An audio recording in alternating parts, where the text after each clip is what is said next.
did not think of the great open plains, the beautiful rolling hills, and the winding streams with tangled growth as wild. Only to the white man was nature a wilderness, and only to him was the land infested with wild animals and savage people. To us it was tame. Earth was bountiful, and we were surrounded with the blessings of the great mystery.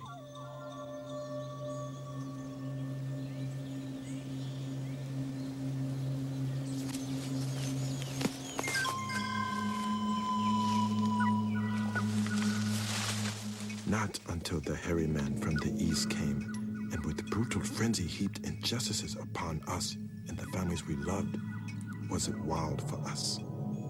When the very animals of the forest began fleeing from his approach, then it was that for us, the Wild West began.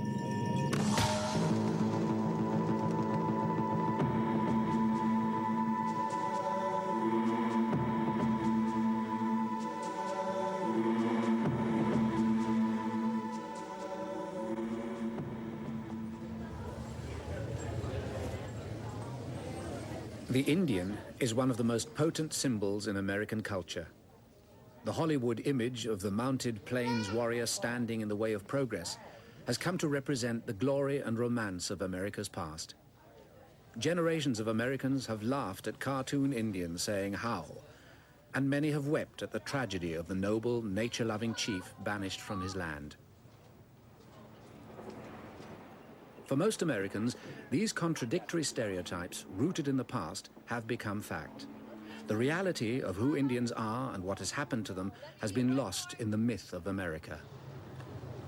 Oh, you guys are cute! I think many Americans have the sense that the story of Indian history is a tragedy. It's a story about a vanishing race, a myth of a people who disappear from the landscape and who in the process of disappearing make some noble speeches and clearly have a sad story, but the story is about vanishing. It's about ceasing to be a part of the past. And that in itself, although it's in some ways a more attractive myth, is also a very problematic one politically, because it says we don't have to deal with the reality of Indians in the world that we now inhabit. Indians have never vanished from North America. Yet many Americans have never seen a real Indian. Most know almost nothing about the rich and diverse cultures of America's first people and the fact that the United States grew to greatness by very nearly exterminating them. Well, the last 500 years have seen the world's worst and longest enduring Holocaust, with the deaths of millions and millions of Indians in both continents. It continues to today. They've lost their lives, they were enslaved, and they enriched the rest of the world. It was not only a physical destruction of American Indians, but it was also a social and cultural destruction of American Indians.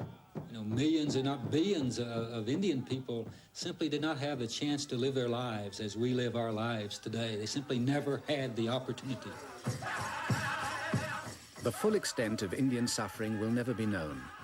But recently, historians and archaeologists have started to reassess some of the most ingrained myths of American history.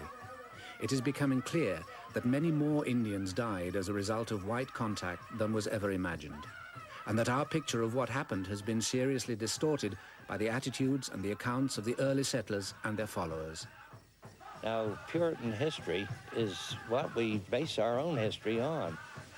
So their attitudes and their relations with Indians, as recorded by themselves, are either have been terribly erroneous or distorted, or they've left out an awful lot about the Indians, so that we get modern histories that never mentions an impact on the Puritans by Indians, as if there were no Indians there. Is kind of a Protestant determination to make the world appear to be what they believe it is. And no other group deludes himself to that extent. If you're dealing with a very aggressive people, you have a single thought, settle the continent. And we don't care what appears to be reality, this is what's going to be reality from now on. American Indians have been trapped by white misconceptions since the time of Columbus himself. Europeans of the late 15th century did not know what to make of the New World. Since the people they found there were neither Christian nor Muslim, they classified them as primitives who had somehow been left behind by history. Right from the start, there was a contradiction in this idea, rooted in the conflicting traditions of Christianity and ancient Greece, and reflected in the pictures of early explorers. On the one hand, Indians were thought of as wild, heathen, and dangerous, closer to the animals than Europeans were. On the other, they were romanticized as gentle, childlike people living in a golden age. Common to both these views was the idea that Indians had almost no culture. It was an idea which survived despite overwhelming evidence that pre-Columbian America was enormously rich culturally and contained some of the most sophisticated and densely populated civilizations ever known. Early European explorers found societies ranging from small hunting bands to great cities more than 10 times larger than medieval London. Indian agriculture was so advanced that it contributed more than half the crop varieties used in the world today.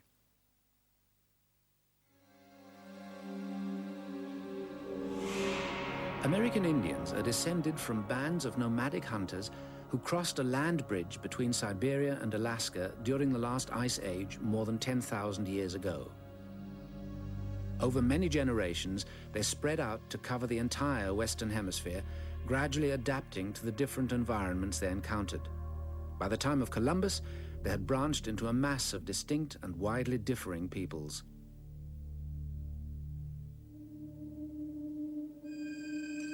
What all Indian societies seem to have had in common was a deeply religious attitude to their world. Although they had many different beliefs, most Indians felt themselves to be spiritually connected to the land. They believed that human beings were intimately related not only to other animals, but to rocks, trees, and the forces of nature. Their sense of who they were came from the feeling that they belonged to a particular landscape where their ancestors had lived and were buried. They treated every living thing with a due respect because they were all bound together in creation as coming from one creator. And they knew that they could not do one without the other. Everything was important. They also had no conception of personal ownership of property other than movable things, things that you could pick up and fashion out of natural materials and carry around with you or use for your livelihood. Land itself wasn't a possession that could be carved up and divided amongst individuals or families, yet use rights to territories were respected. The Indian belief that land was a gift from the Creator and not a possession was to lead to many misunderstandings with Europeans. To most Indians, the idea of fighting to gain territory was alien. Indians usually fought to win honor and to restore balances between communities. It was unusual for women and children to be killed in battle. More often they would be captured and adopted into the victor's tribe to increase its population and ensure its survival.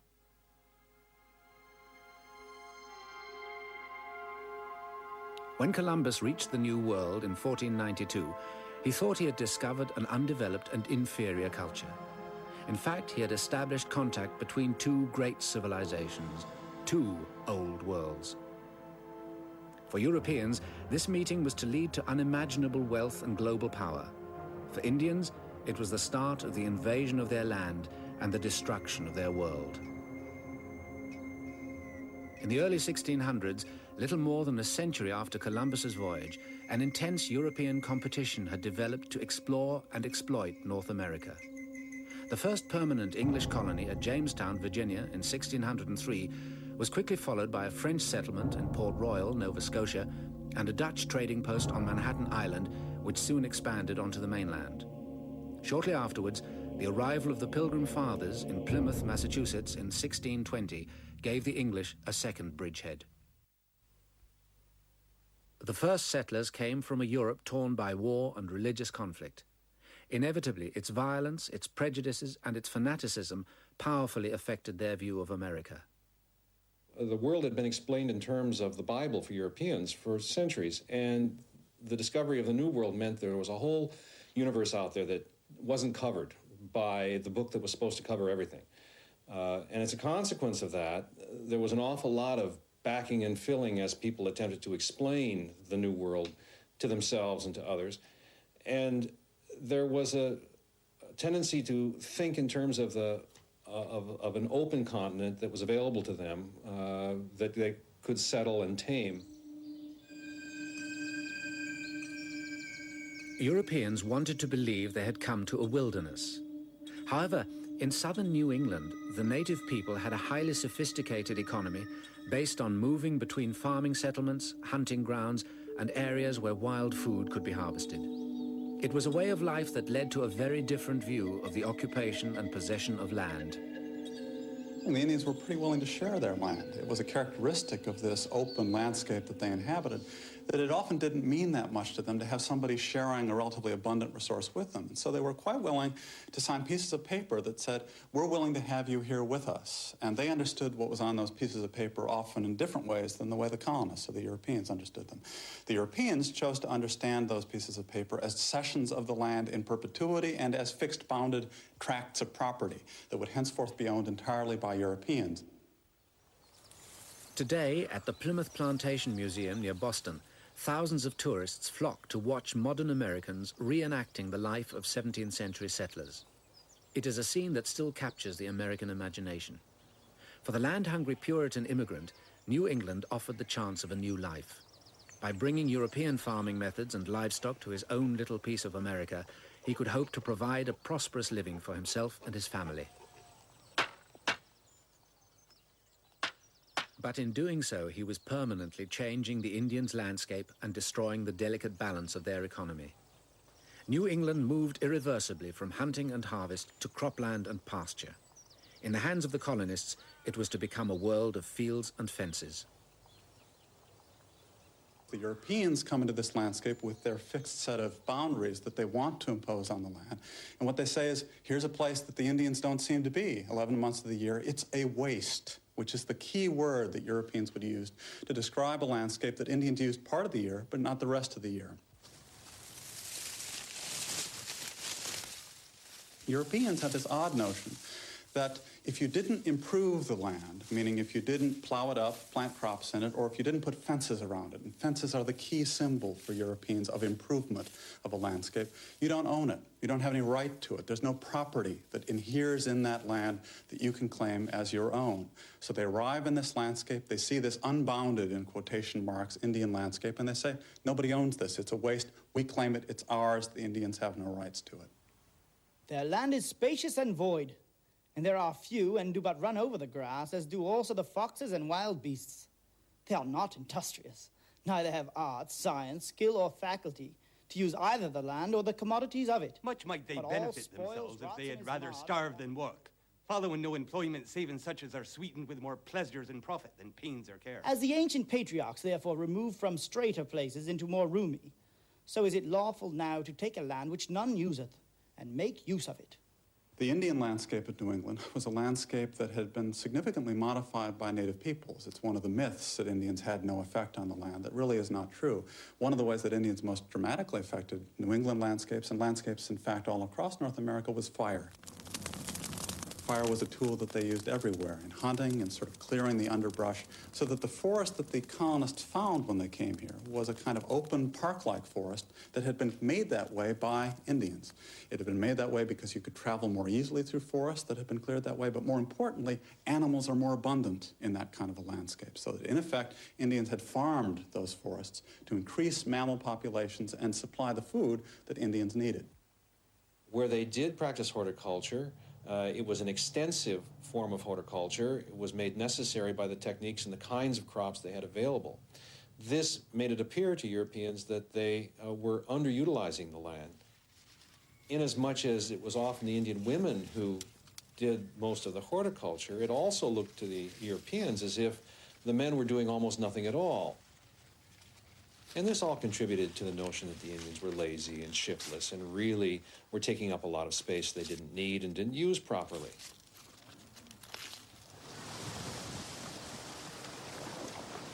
To begin with, contact seemed to benefit both Indians and Europeans.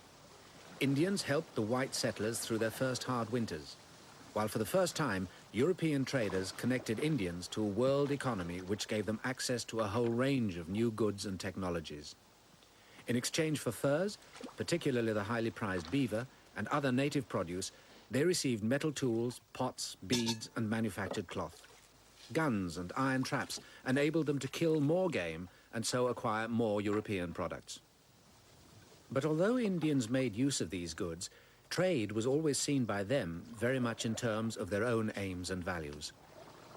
One of the standard myths of the fur trade is that the Europeans arrived on these shores with their superior technology. They held them up in the air, and suddenly the natives just swarmed to acquire those goods because they were so obviously superior to anything that the natives held. That's really nonsense as a way of understanding why the Indians were involved in the fur trade.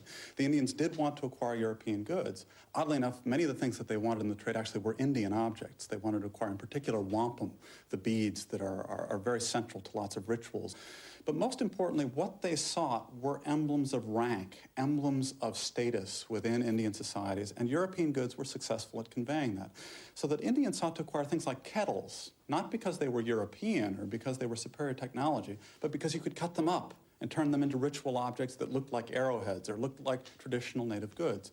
And in that sense, the Indian trade really is an Indian trade. It's not a trade of European goods, it's a trade of Indian values that's going on. But already Indians were having to deal with a deadlier import. Along with trade goods, Europeans brought infections such as smallpox, measles, cholera, and bubonic plague, which swept through the coastal tribes and into inland communities that had never seen a white man. As they lie on their hard mats, the pox breaking and mattering and running one into another, their skin clearing by reason thereof to the mats they lie on. When they turn them, a whole side will flay off at once, as it were, and they will be all of a gore blood, most fearful to behold. And then, being very sore, what with cold and other distempers, they die like rotten sheep. What we've realized is that many more people died when the Europeans arrived than we had ever imagined before. The problem was largely biological. Indians had been isolated from Old World disease environments for centuries and millennia. They had come to the New World via the Bering Straits land bridge, by and large. They had left behind, as they made that migration, all of the diseases that Europeans typically gained in childhood: measles, smallpox, mumps, chickenpox, ordinary childhood diseases.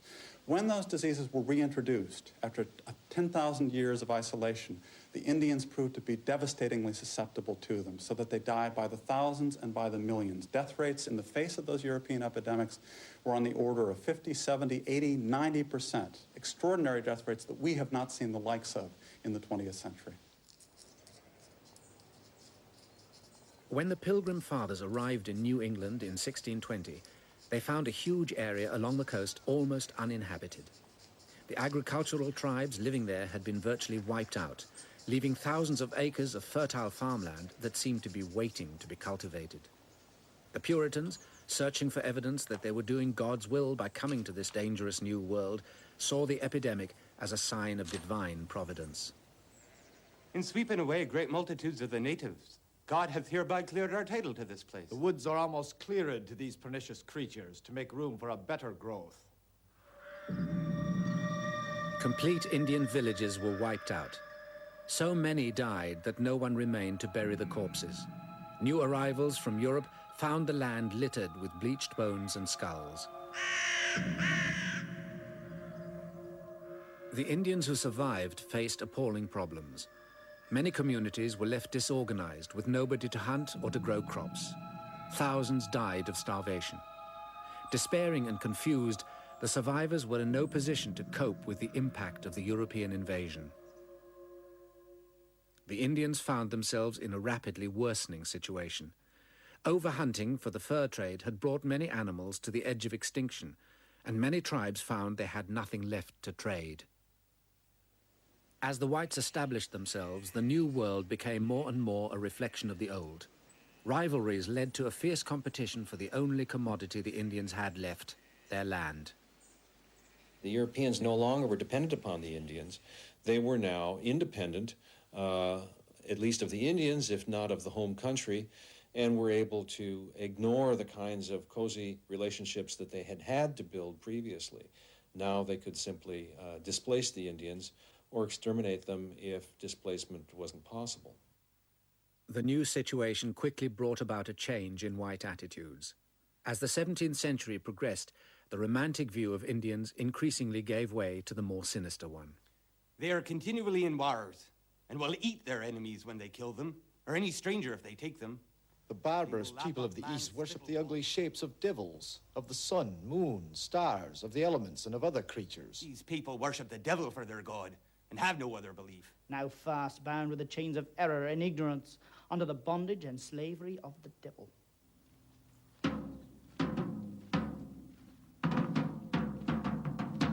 In May 1637, competition between the English colonies and hostility towards the Indians finally came to a head. A group of Puritans mounted an expedition against the Pequots, a powerful Indian confederacy. Thy blessings on thy people be said. Convinced that God was on their side, the Puritans set out for a Pequot fort on the Mystic River.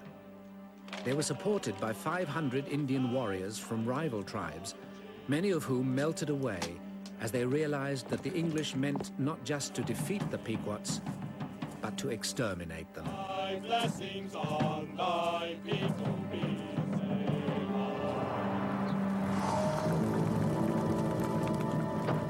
Many were burnt in the fort, both men, women, and children. Others forced out and came in troops to the Indians, 20 and 30 at a time, which our soldiers received and entertained with the point of the sword. God is over us! He laughs his enemies to scorn and makes them as a fiery oven. Down fell men, women, and children. It is reported that there were 400 souls in this fort, and not above 5 of them escaped out of our hands. Our Indians came to us, and much rejoicing at our victories, and greatly admired the manner of Englishmen's fight, but cried, march it, that is, it is naught, because it is too furious, and slays too many men.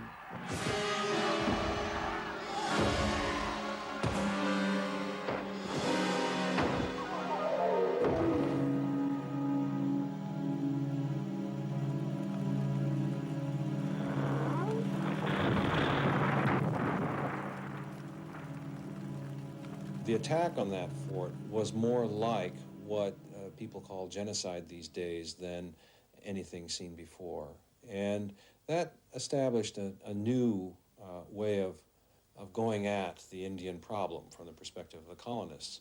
It meant that it was legitimate to conduct that kind of warfare against Indians if you felt the situation called for it.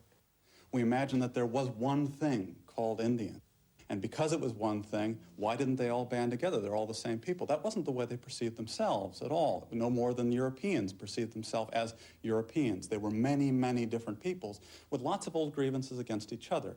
You would no more imagine Indians gathering together to stand off against the invader than you would imagine Europeans in the 17th century uniting to fight off an invasion from Mars.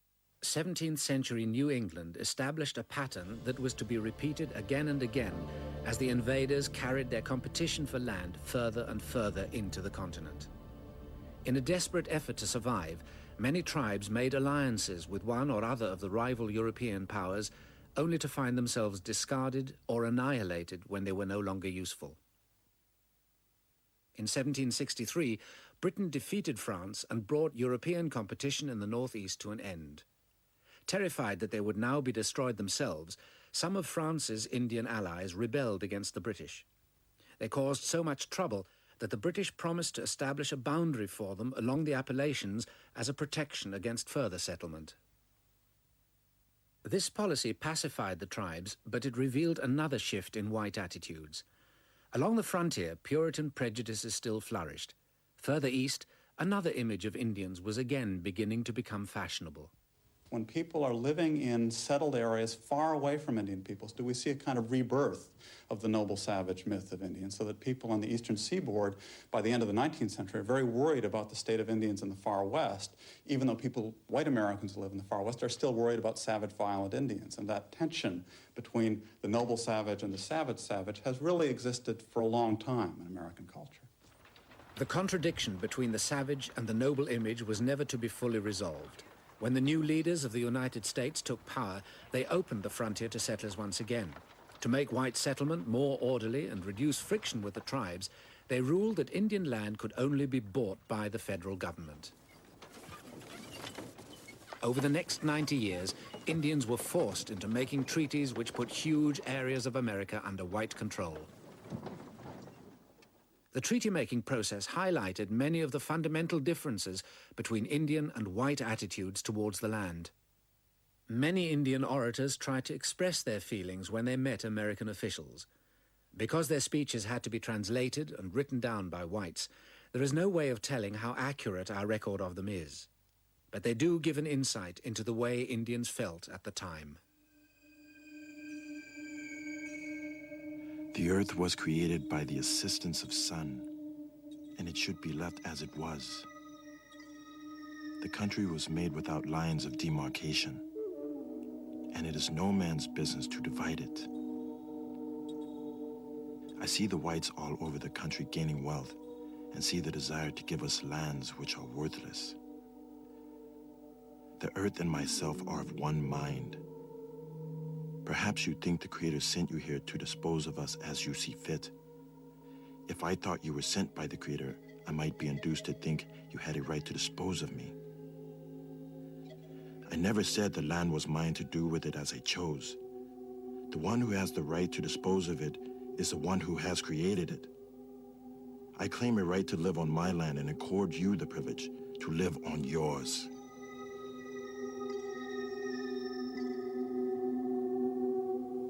For the United States, treaties were often seen as short-term devices which could be ignored or altered later on. Officials would frequently agree one thing verbally with the Indians and then write down something else. The Indians would be appalled when after a few years the government tore up one treaty and expected them to negotiate another. So Indians regarded the promises of the treaty as the oral promises made when negotiations were being held.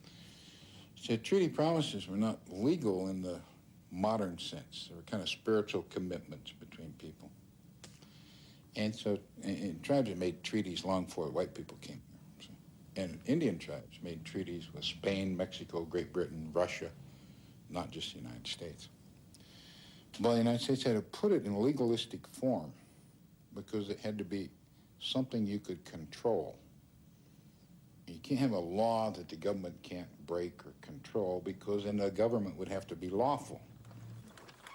But many people on the frontier were in no mood to follow the government's rules for acquiring Indian land. Thousands of settlers every year continued to push further into Indian territory. For them, as for the Puritans of 17th century New England, the Indian was a savage whose land could justifiably be taken by trickery, bullying, or murder. You could get Indian leaders or people that you called Indian leaders drunk, or you could give one Indian tribe a gift that would allow them to cede the land of another Indian tribe and claim that the first tribe had been the owner of land that the second tribe actually inhabited. Or you could simply seize the land with military force. And if you could create the conditions of a just war, if you could make it seem that the Indians had attacked first in any given situation, then all you had to do was to, in effect, conquer those Indians, sign a treaty, and the land was permanently yours. Increasingly, through the 19th century, the Puritan view about Indians spread to the centers of power. In 1828, a frontiersman, Andrew Jackson, was elected president. Jackson was a dedicated Indian hater who had fought several military campaigns against tribes in the South. Under his administration, the conflict between the rule of law and the principles of the frontier came to a head. During the 1830s, Jackson proposed that all the Indians of the southeastern United States should be moved west of the Mississippi. The Choctaws, Cherokees, Creeks, Chickasaws, and Seminoles were settled farmers who had adopted many white customs and were known as the 5 civilized tribes. Some of them appealed against Jackson's decision in the courts. They won a major victory when Chief Justice John Marshall found there were no legal grounds for their removal. The president's response was immediate. The Chief Justice has made his decision. Now let him enforce it. Jackson sent in the army to force the 5 civilized tribes west into the so-called Indian Territory. Many of them had to travel more than 1,200 miles in appalling conditions. Over 4,000 Cherokees died on the journey, which became known as the Trail of Tears. The tribes were to be protected in their new home by a new permanent Indian frontier. It was to prove as permanent as all the earlier frontiers. Brothers, I have listened to many talks from our great father. When he first came over the wide waters, he was but a little man, very little. His legs were cramped by sitting long in his big boat, and he begged for a little land to light his fire on. But when the white man had warmed himself before the Indians' fire and filled himself with their hominy, he became very large. With a step he bestrode the mountains, and his feet covered the plains and the valleys. His hand grasped the eastern and western sea, and his head rested on the moon. Brothers, I have listened to a great many talks from our father, but they always began and ended in this: get a little further, you are too near me. Almost immediately, the permanent Indian frontier crumbled. Settlers continued to pour west, and more Indians were pushed out of their way into Indian territory. Within 30 years of the Trail of Tears, Indian territory had shrunk to the size of modern Oklahoma. And the 5 civilized tribes were having to share the land they had been promised, forever, with Indians from all over the country. From now on, nothing was to stand in the way of the United States, not even its own laws. Early colonial days, a lot of the justification for dispossessing the Indians is that God wants pilgrims, Puritans, to have that land. And so there's an effort to bring over some European institutions. You got New England and New York and New Jersey, but they find they can't do it. American history thereafter is trying to move New England to Ohio, and then move New England to Iowa, and then move New England to Nevada. And there's never any accounting that you're moving into different lands, encountering different people. By the start of the 1840s, the frontier had reached the former Spanish possessions in the south and west of the continent. The Mexican War of 1846 secured this vast region for the United States, and 2 years later, gold was discovered in California. Thousands of fortune hunters poured west. With no first-hand experience of Indians, they often had the most fearful and sensational expectations of what they would find on the way. People going to Oregon and in the California gold rush who left the East, they had never seen an Indian before, but their attitude suddenly adopted this old idea that the Indians were savages who were going to threaten us, and people, families in covered wagons went along the Oregon Trail on the lookout for hostile Indians with their fingers just itching on the triggers, so that a group of Indians who had already been Christianized by missionaries would ride up to them to trade for food with them or just greet them in friendly fashion, suddenly found rifles being pointed at them. And the settlers, in all their innocence, had nothing else to expect. Their expectations, in other words, became reality.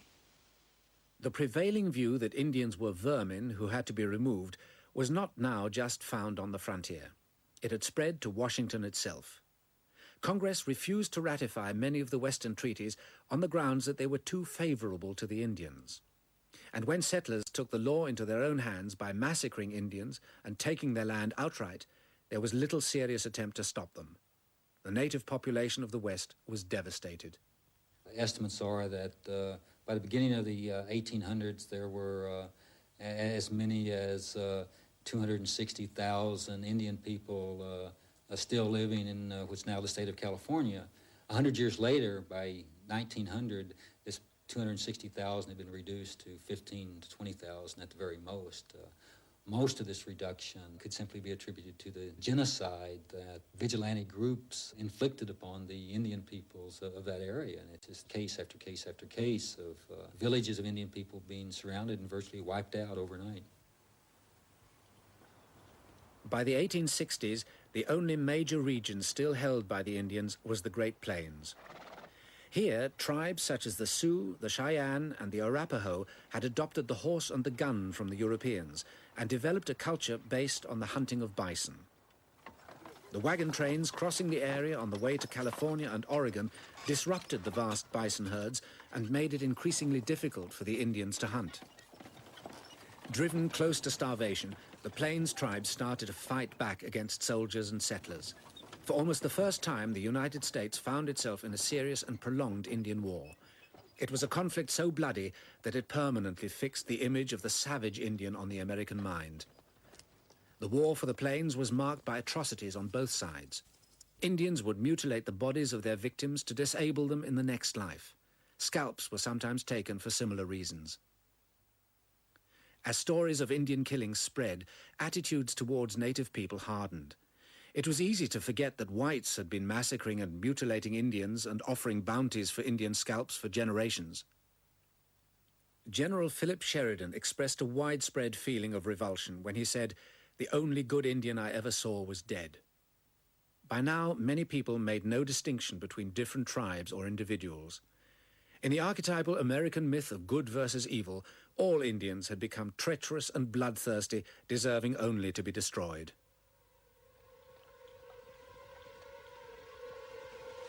This atmosphere of hatred led to a number of unprovoked and indiscriminate attacks on Plains tribes. These intensified as the regular army became embroiled in the Civil War, and bands of militia volunteers were organized to pacify the frontier. According to a regular U.S. Army officer, T.I. McKinney, they were mostly Indian haters spoiling for a fight. They do not know one Indian tribe from another and will kill anything in the shape of an Indian. I think if great caution is not exercised on our part, there will be a bloody war. Late on the 28th of November, 1864, a party of volunteers under a Methodist minister, Colonel John Chivington, set out from Fort Lyon in eastern Colorado to kill Indians. They were not particularly concerned about which Indians they killed. They headed for an encampment of Cheyennes and Arapahoes at Sand Creek. The camp's leader, Black Kettle, was a Cheyenne peace chief who had already concluded an armistice with the United States. Above his teepee, he flew the stars and stripes to avoid his people being confused with so-called hostile Indians. As Chivington and his men approached, Black Kettle reassured his people that they had nothing to fear.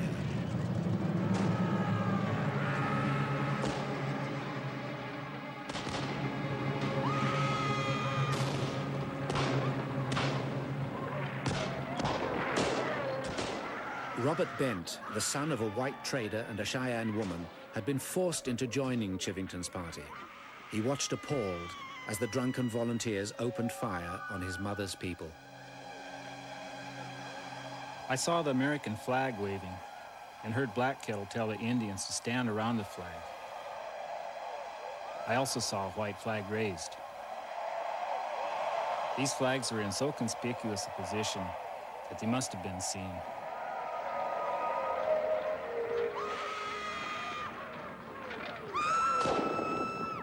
There seemed to be indiscriminate slaughter of men, women, and children.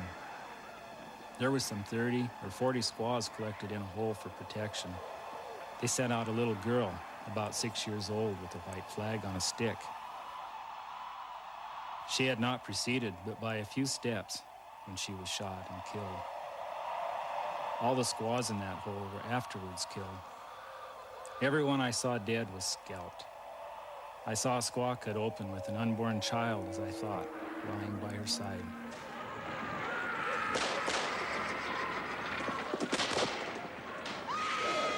Nearly 180 Indians, most of them women and children, were massacred at Sand Creek.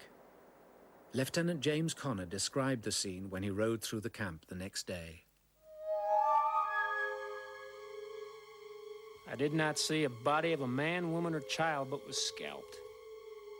And in many instances, their bodies were mutilated in the most horrible manner.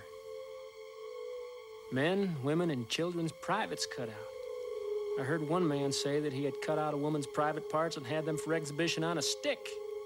I even heard of numerous instances in which men had cut out the private parts of females and stretched them over the saddle bows and wore them over their hats while riding in the ranks. As news of the Sand Creek massacre spread to the other tribes, the whole area erupted into war. The battle for the Plains tied up thousands of men and cost the United States millions of dollars. It led to America's only defeat in a war against Indians when in 1868 the Oglala Sioux leader Red Cloud forced the government to conclude a peace treaty at Fort Laramie. The army had to withdraw from its forts, and the Sioux were left in possession of a huge tract of land stretching more than 300 miles from the Platte to beyond the Missouri River. This area contained most of the tribe's traditional hunting grounds, and at its heart was the Great Sioux Reservation, which included the sacred Black Hills. Having failed to defeat the Plains tribes militarily, the United States tried another, less expensive approach. White hunters were encouraged to embark on the wholesale destruction of the Indians' main food supply, the buffalo.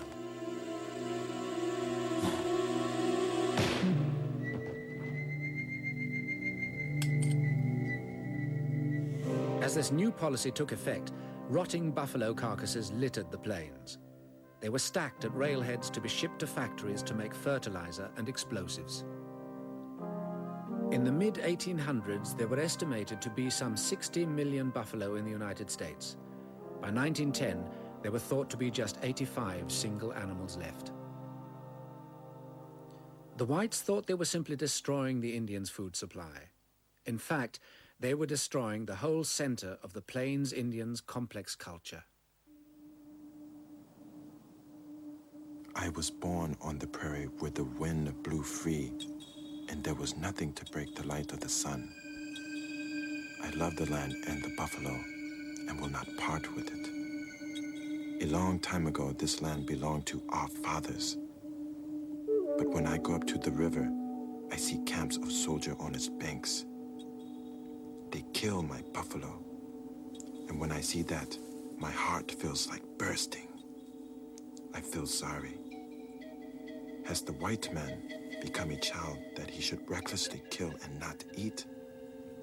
When the red men slay game, they do so that they may live and not starve. All thought now of making new treaties with the tribes had gone, and when existing ones were broken, the government made little attempt to enforce the law. During the early 1870s, miners violated the Fort Laramie Treaty by prospecting for gold in the Black Hills of South Dakota, well within the Great Sioux Reservation.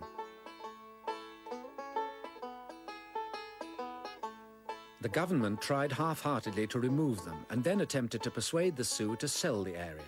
When the Sioux refused, the army was sent in to protect the prospectors working there illegally. You got the 68 series of treaties, which really recognizes Indian tribes as autonomous small nations of being protected. By the time they take the Black Hills, 1877, Indians are childish, don't know what they're doing, can't use all the land, can't use the land the way the white men can, should be shunted aside, the kids should be taken away and educated, tribal mass broken up. The whole thing of the dark-skinned peoples being childish, primitive, savage, incapable of education, capable of being raised to the level of poor whites, maybe, the criminal class whites, but that's about it. In 1876, the government, fearing war over the Black Hills, sent in the army to round up the Sioux by force. The expedition ended with the annihilation of General Custer and his men at the Little Bighorn. The country was shocked.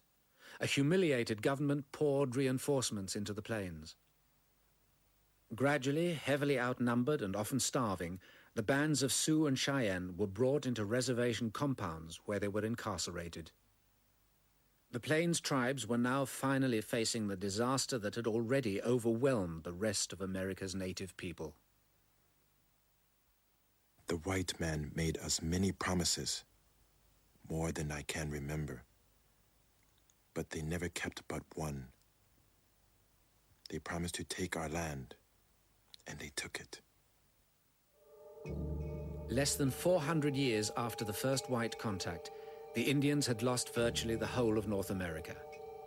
Slowly but relentlessly, Europeans had reduced their land base in what is now the United States from around 2,000 million acres to less than 140 million. And with the impact of disease, warfare, starvation, and despair, the Indians themselves had been driven close to extinction. Throughout America, the remnants of defeated tribes were trying to adapt to reservation life. Impoverished, disease-ridden, and demoralized, they were subjected to a military regime designed to break their spirit. In 1888, a Nevada Paiute called Wovoka had a vision. God told him that by dancing and performing certain rituals, Indians could bring back their old way of life. Wovoka and his followers believed that their dancing would make the ground roll up like a carpet, taking the whites with it, and that the dead Indians and their animals would return.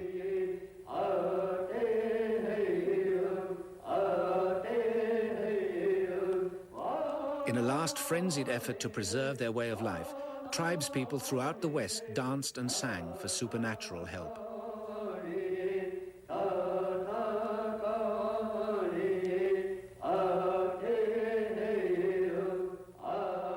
There was no hope on earth, and God seemed to have forgotten us.